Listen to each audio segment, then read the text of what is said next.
Okay, so this is the mechanics section of 2024 WJEC level. Okay, A2 Unit 4. It says the diagram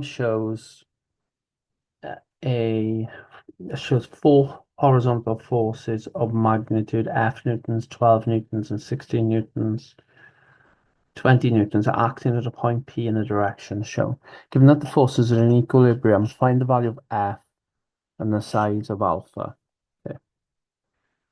So first things first, let's work out the lengths relative to the triangle. So this is going to be F sine alpha, F cos alpha.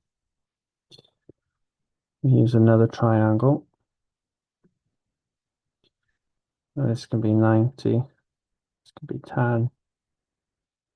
So we can use 20 sine of 10, 20 cos of 10. Okay. Right, let's resolve the forces in the horizontal. Because the forces are in equilibrium. So F cos of alpha. Don't forget 12 newtons. So plus 12 newtons is equal to 20 cos of 10. Okay, so that would be our first equation in the horizontal direction, and in the vertical direction, we have F sine alpha as an upward force. We also have 20 sine of 10 as an upward force. It's equal to 16 newtons. Okay. No, that's the mechanics, the application of mechanics. That's all we need to do really. The rest is just using a little bit of pure maths now. So F cos alpha equals to 20 cos of 10 minus 12. So F cos alpha is equal to, we can work that out. So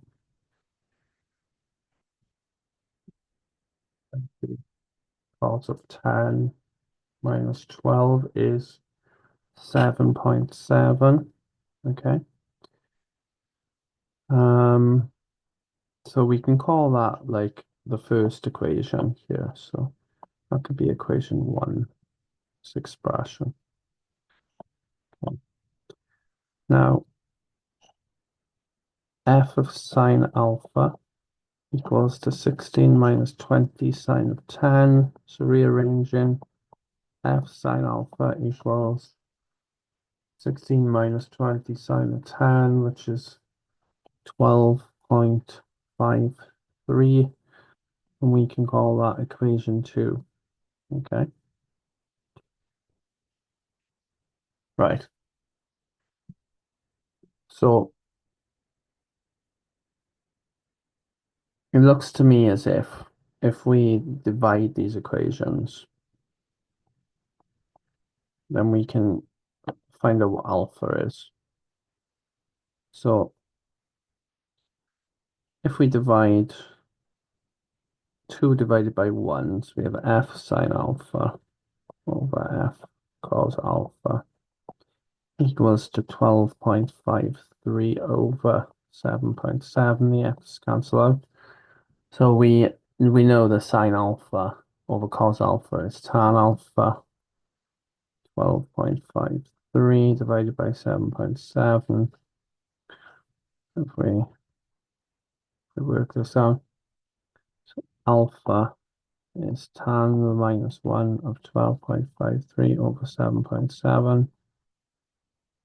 Alpha equals divided by 7.7, and then inverse tan of the answer is 58 degrees.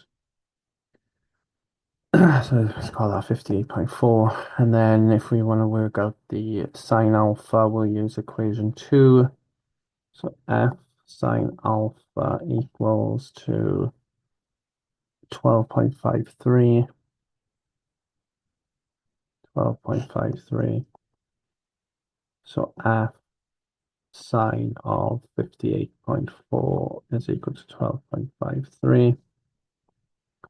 So F equals 12.53 divided by sine of 58.4. F equals, so 12.53 over sine of 58.4 is 14.7 newtons. Okay. So it's a very simple question, really, to start us off. Okay. No problem there with anything. Okay. So the only application would be to resolve the forces vertically and horizontally, and then after that, it's just a little bit of pure maths. Okay. Right. Projectiles. Okay. So this is the projectiles question. Right. A ball is projected with velocity 4wi plus 7wj. So that's saying that the initial velocity is 4w in the x direction and 7w in the y direction.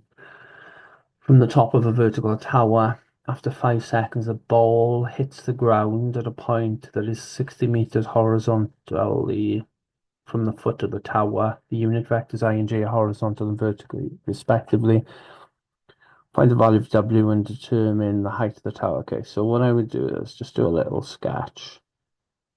So you've got a tower, vertical tower, and we throw in a ball upwards, and then after 5 seconds, it hits the ground. Okay, a little bit like the vertical motion, really, in the first year. I like to use suvat in 2 different directions. So if we say X and Y, you might do this differently, right? So there's 2 different ways of doing it. So if we write down suvat, so in the X direction, so this can be U. So the velocity, the initial velocity in the X direction is 4w. The velocity remains the same because the acceleration is 0. This takes 5 seconds. So we got a lot of information actually that we can write down in the X direction. In the Y direction, we know the acceleration would be minus g. The initial velocity is 7w, the time is 5. Okay, so that would be our starting point. Just remember that this represents the initial velocity. Okay, so what do we need? We need the height of the tower, and we need to find W. So it looks to me as if we can find W from this. So if we use S is equal to UT plus a half AT squared, always with the in the X direction, we don't actually need this because this is going to be 0. So, what are we looking for? W. So by the way, we also know that the ball hits 60 meters from the horizontal, so this is 60. So 60 equals to U times T. So 60 equals to 20 W, so W equals to 60 over 20, so W equals to 3. Okay, that's quite nice. Okay, we're kind of just using speed, distance, and time really to answer that. We can change this now to 12. The velocity, this is 12, 12. And we can change this to 21. Okay. What's the height of the tower? Right, so we can use the Y direction. Let's try S is equal to UT plus a half AT squared. This seems to be the formula we use a lot with projectiles. Okay, the suvat formula. S is equal to ut plus a half at squared. So S equals 21 times 5 plus a half times minus 9.8 times 5 squared. So S equals, so type that in.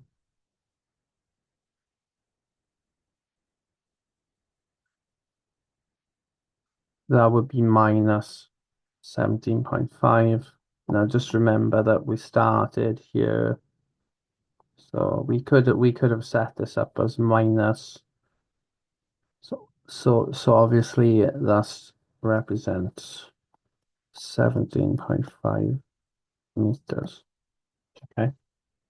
Well, really, we could have started the equation off by saying minus. So it's 17.5. Okay.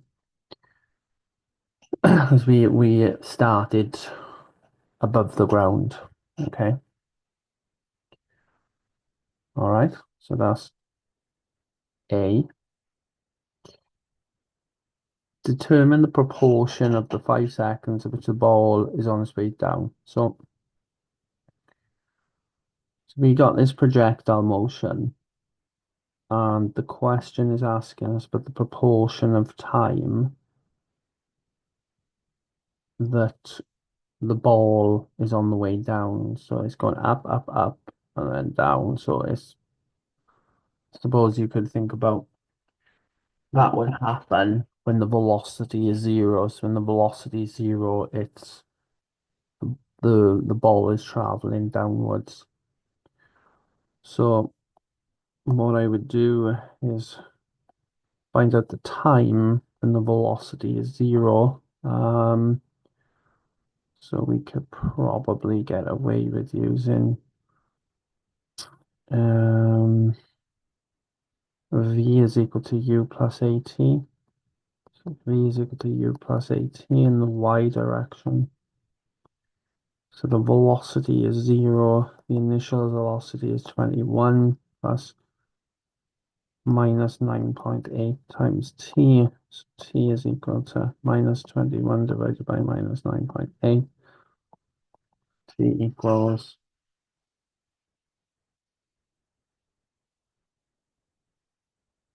21 divided by 9.8 is 15 over 7. 15 over 7. Okay, so it takes that amount of time for the ball to hit its stationary point there. Okay. So it when it reaches that point, the velocity is zero. So we want to know the proportion of the time for which it's traveling downwards. So I would probably say that so the ball is on its way down.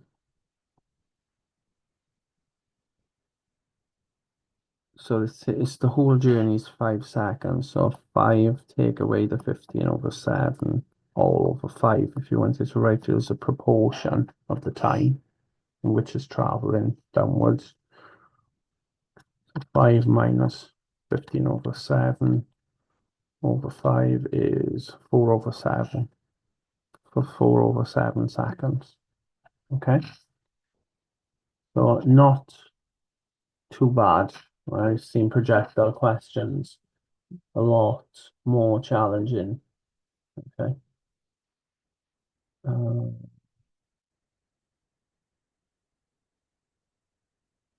Okay, right.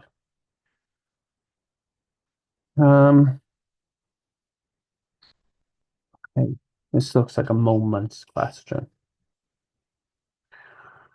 So it says, as part of a design for a new building, an architect wants to support a wooden beam in a horizontal position. The beam is suspended using a vertical steel cable and a smooth fixed support on its underside. The diagram shows the architect's diagram, and the adjacent table shows the categories of steel cable available. Steel cable ABC. So A supports 3,000 newtons, B supports 2,500 newtons, C supports 2,000 newtons. The way you may use the following modeling assumptions. The wooden beam is a rigid uniform rod of mass 100 kilograms. The force exerted on the beam of the support is vertical. The steel cable is inextensible. Safety requirement. Both the steel cable and the support must be capable of withstanding forces of at least 4 times those present in the architect's diagram above. So it's very difficult to really understand what they want in this question. If I read that now in an exam, I'd have no idea what they're talking about. So let's the wooden beam is held in horizontal equilibrium, given that the support is capable of withstanding loads of up to 2,000 newtons. Show that the force exerted on the beam by the support satisfies the safety requirement. So you've been given all these words, all this information in an exam. We're on a time constraint here, so my advice would be that we're talking about moments, so maybe if we get a little sketch of what's going on here to start with. So we know that there's a reaction at the support.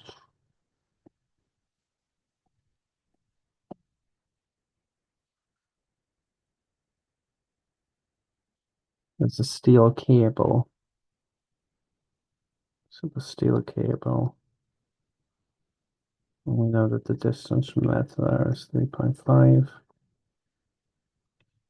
We know that the distance is 0.2 and 0.7. So 0.2, 0.7. Another question mentioned that there was a, what did they say?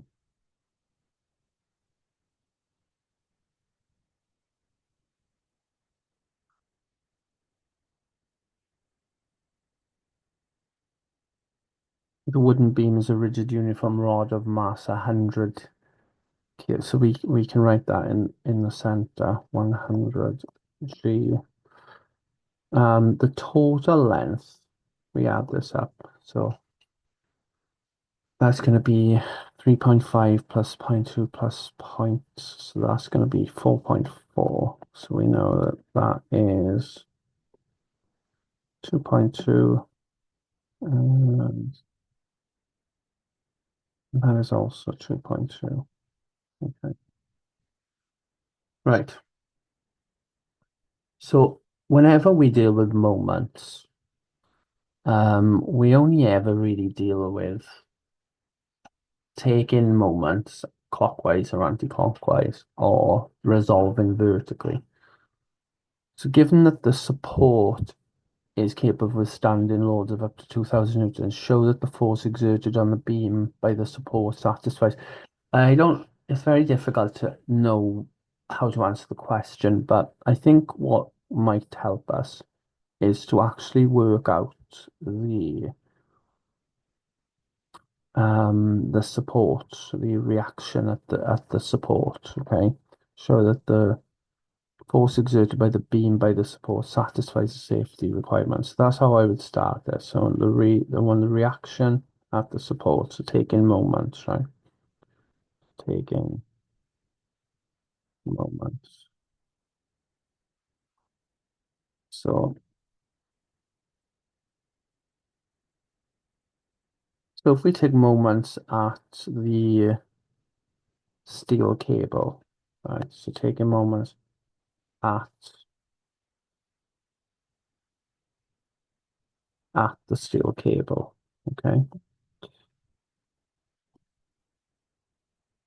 At steel cable. So what is the distance from here to the center? So that's 2.2 take away 0.7. So from there to there must be 1.5. Let me use a different color pen. This must be 1.5. So clockwise, we've got 1.5 times 100 G equals to the distance from the steel cable to the support is 3.5 multiplied by the reaction at the support. If we rearrange, we would have 1.5 times 100 G divided by 3.5, and let's just work this out. Just type this straight into a calculator.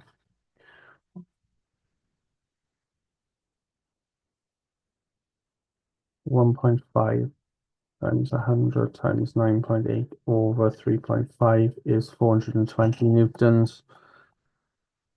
So I guess then, looking at the answer, they mention safety on both the steel cable and the support must be capable of withdrawing force at least 4 times.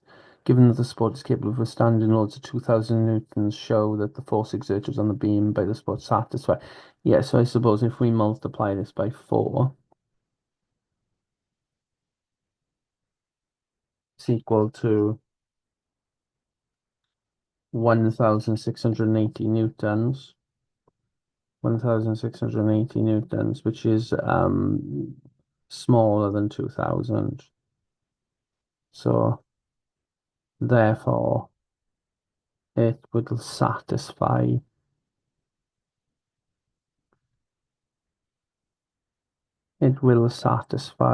the requirements.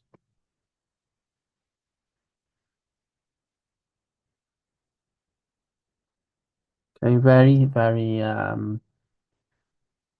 tricky under exam conditions to take all this information in and be able to do the question in like 5 minutes. But my advice would be you can only really do one or two things, is to take moments or resolve vertically, and then we can try and get the answer out of that. That would be my advice. Determine which categories of steel cable in the table opposite meets the safety requirements. So I'll just find out what so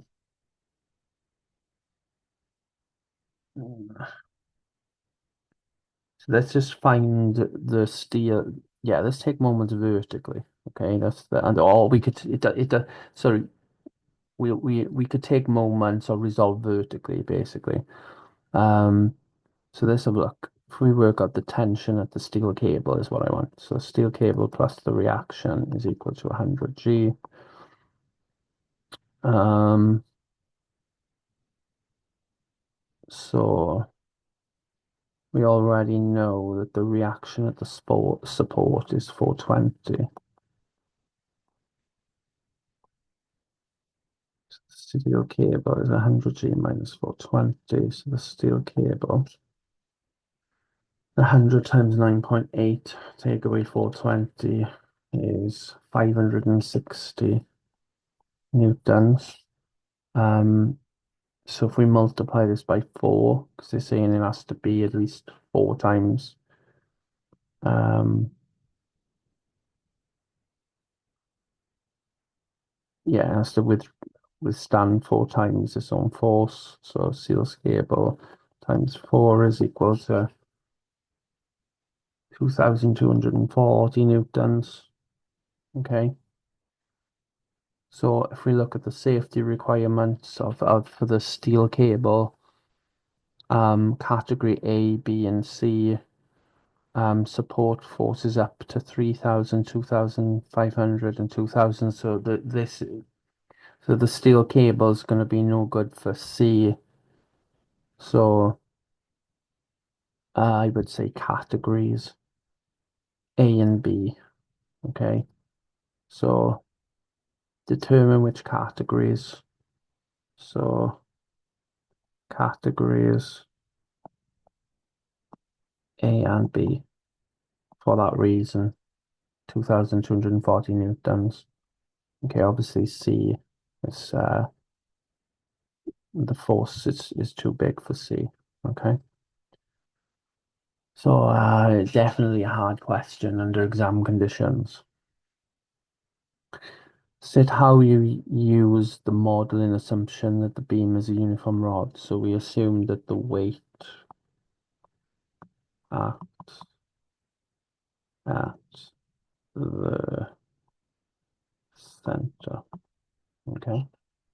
We assumed that the force acts at the center. Okay. Of the rod.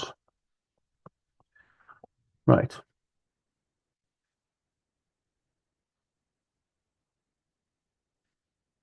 Three forces, F1, F2, and F3, are acting on an object of mass 3 kilograms, such that F1, F2, and F3, where c is a constant, the acceleration of the object is parallel to the vector.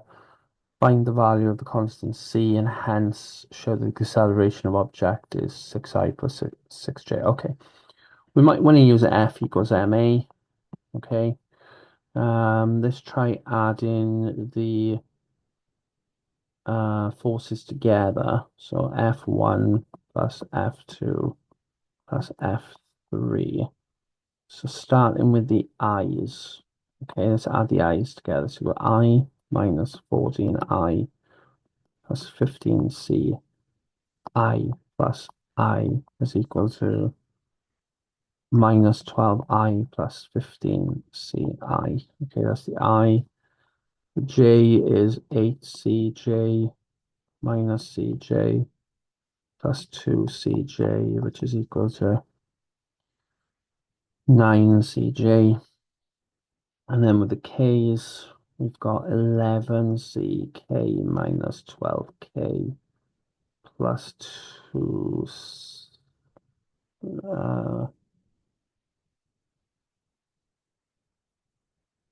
minus 5ck. So that's going to be 6ck, 6ck minus 12k. Okay. Right. Right. So it's a bit confusing now because there's so many letters and things going on. So I personally think if we write this in terms of a vector, so minus 12 plus 15c, it might make life a bit easier for us. 9c. And then obviously these are in terms of k, so 6c minus 12. Okay, very easy to make a mistake. Is equal to the mass times the acceleration. And the acceleration, we don't actually know at this point. So this is parallel to the vector ij. I suppose we could say,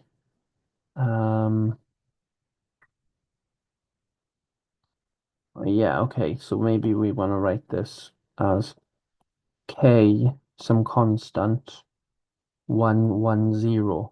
It says I and j is parallel to I and j. So some number in those directions, okay, multiplied by 3 because using f is equal to ma, okay, so that's f equals to ma.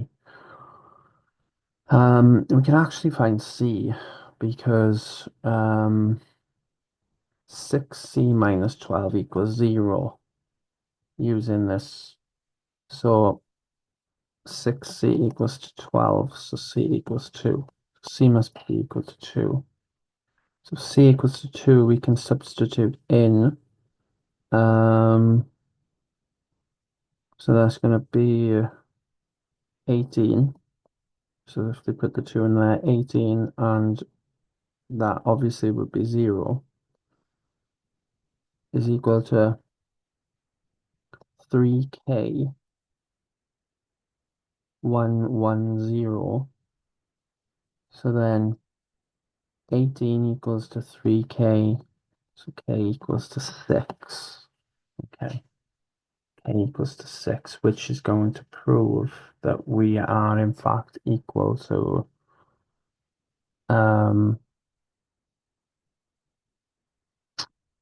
6i plus 6j, isn't it?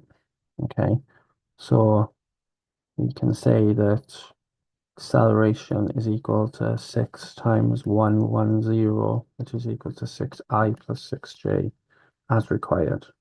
Okay. Okay, so I would deal with that question. So when t is equal to 0 seconds, the object has position vector r0 and is moving with velocity minus 79 plus 8j. When t is equal to 4 seconds, the object has position vector minus 39 plus 84j. Find r0. Okay, so r can use like a formula, ut plus a half at squared plus r0. So this is our position vector. So the particle, that's the starting point. Okay.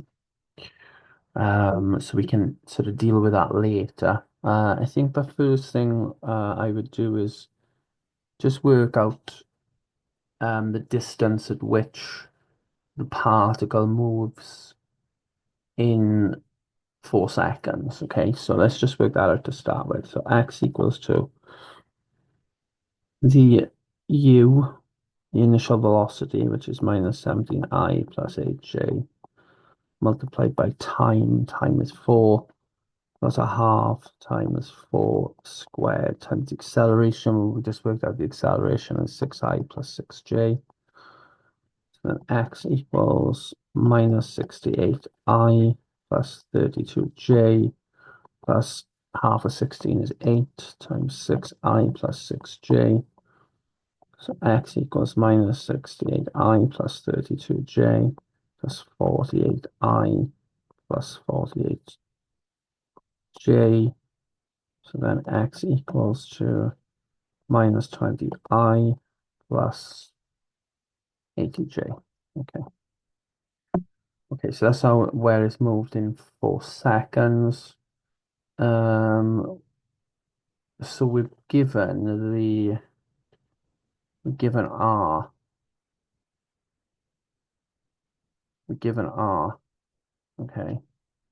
We need to find the starting point. Okay, so we're given like the vector where the particle is after the 4 seconds. So we need to work out what the starting point is. Okay, so this must be R then.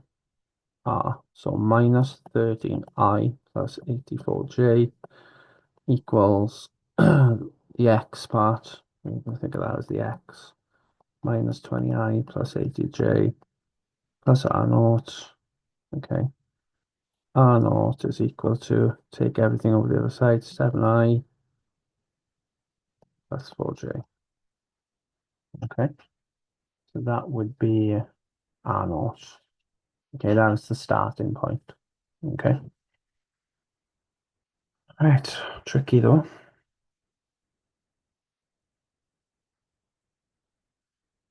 Diagram below shows a parcel of m kilograms sliding down a rough slope inclined at an angle alpha. The horizontal where sine alpha is equal to 7 over 25. Okay, the first thing, I don't think I'm going to have enough room. So let's just deal with sine alpha is equal to 7 over 25 a second because, I mean, you can just say inverse sine, but so what was the 7 over 25? But let's just tidy this up a little bit to make life easier for us. Okay, let's just do a little bit of trigonometry. So that's the opposite and that's the hypotenuse. So if we drew a right angle triangle, that can be our opposite, which is 7, and that can be 25. So if we use Pythagoras' theorem to find this length here, so let's just call this like R. R squared is equal to 25 squared, take away 7 squared. So if we type that in a calculator, we will get 24. So put this in 25 squared minus 7 squared. So R is Square root of 25 squared minus 7 squared, so we get 24. Okay. R is 24, and then from there we can say that cos alpha is A over H. Okay. So if you think about it, that's O, that's H, and that's A. So cos of alpha equals to the adjacent, which is sorry, that's 20, that should be 24. 24, so it should be A over H. So 24 over 25. So that when you're doing a question like this, it's going to be easier for us to just be able to sub that in. So cos alpha is equal to 24 over 25. I mean, if you don't like that, you can do alpha equals to inverse sine of 7 over 25 and then sub that in, but it's up to you. I did used to do that when I was doing my A levels.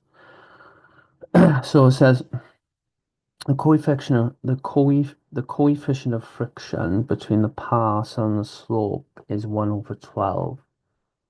So F equals to mu r, okay, is our formula for friction. So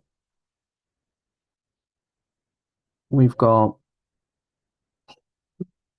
mg acting, because it says that the mass is m, so mg. Once we get into our trigonometry, obviously because this is on at an angle, okay. Um, we do the trig. This is going to be cos alpha, basically mg cos alpha. Okay. Um, this is the reaction force acting on the parcel. Okay. Um,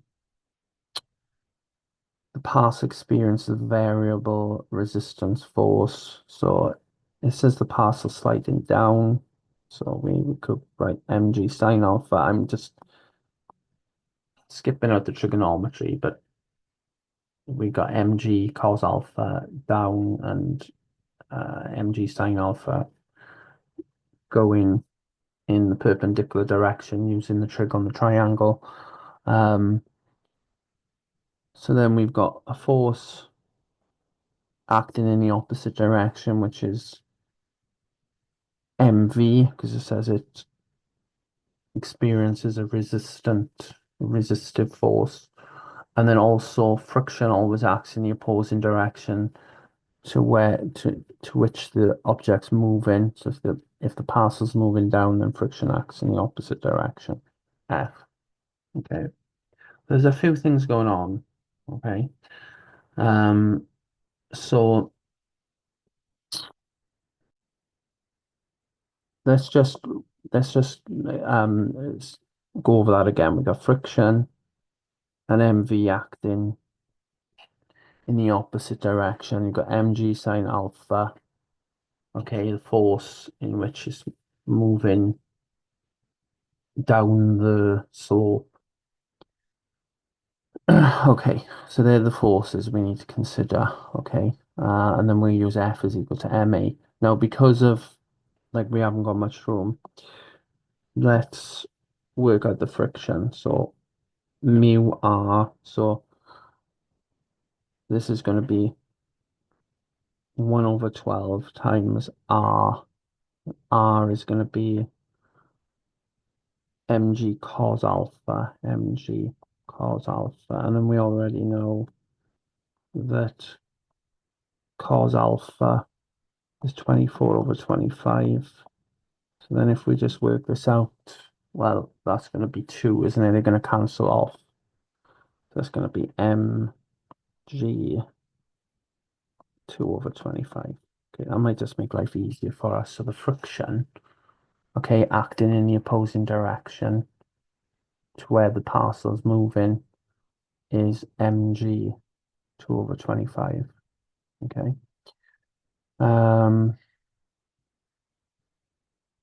Okay. Right, okay, let's set this up then with Newton's second law. F equals to ma. F equals to ma. So the force acting in the direction to which the parcel is moving is mg sine alpha. So mg sine alpha, and they said the sine alpha is 7/25 minus the friction minus the resistant force, which is mv is equal to, for acceleration, but obviously this is going to set up a differential equation. So acceleration is the rate at which velocity changes with respect to time. So we'll write acceleration as dv/dt multiplied by F equals ma, so the mass, which we don't know, we'll just write as m. Okay. Right, first things first, divide everything by m, because m can just cancel out. So we would get g 7/25 minus g times 2/25 minus v is equal to dv/dt. Okay. The next thing I would do is multiply both sides by 25. So we got 7g minus 2g minus 25v equals to 25 dv/dt. And then that's going to give us 5g minus 25v is equal to 25 dv/dt. And if I divide everything by 5, I would end up with g minus 5v is equal to 5 dv/dt. Okay, and that is what they want us to show. Okay. All right, so we've proven that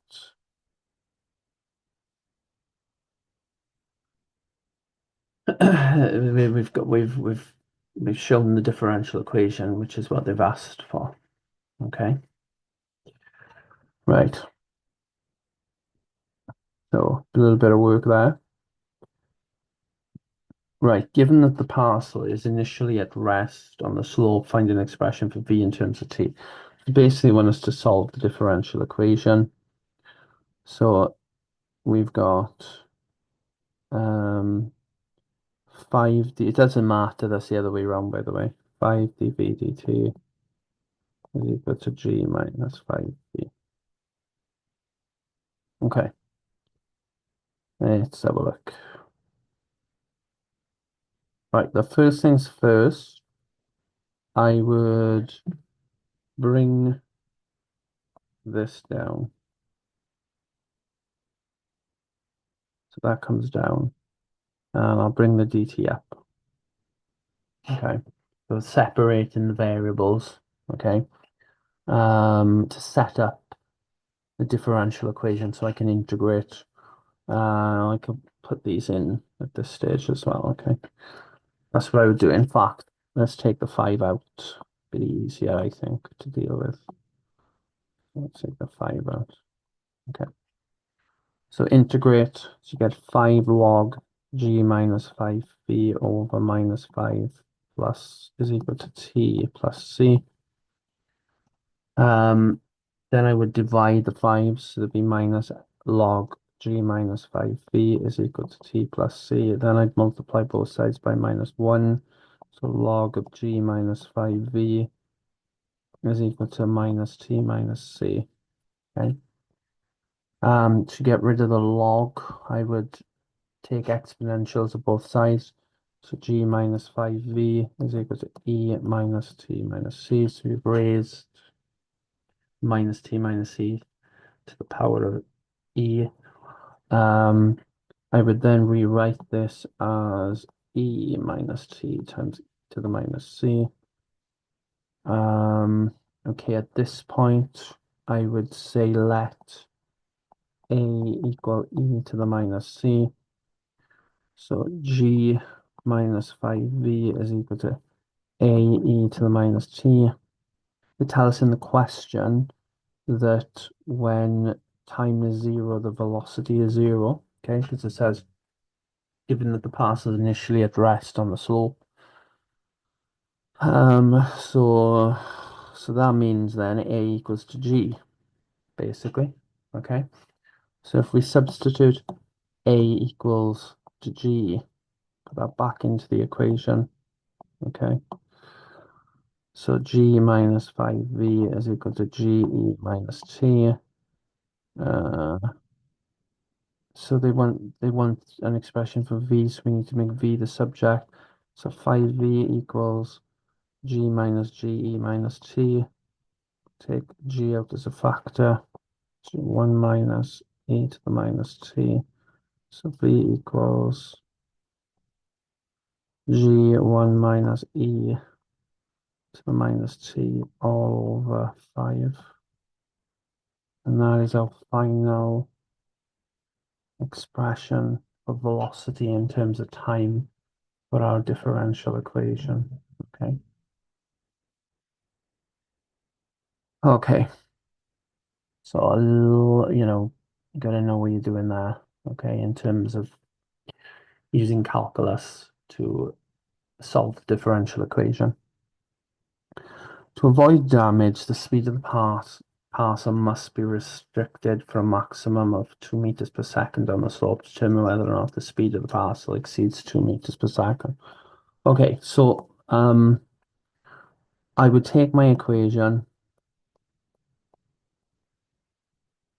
and intuitively I would say with a question like this, I would take large values of t, see what happens over time. So 9.8 times 1 minus e to the, say, minus 10.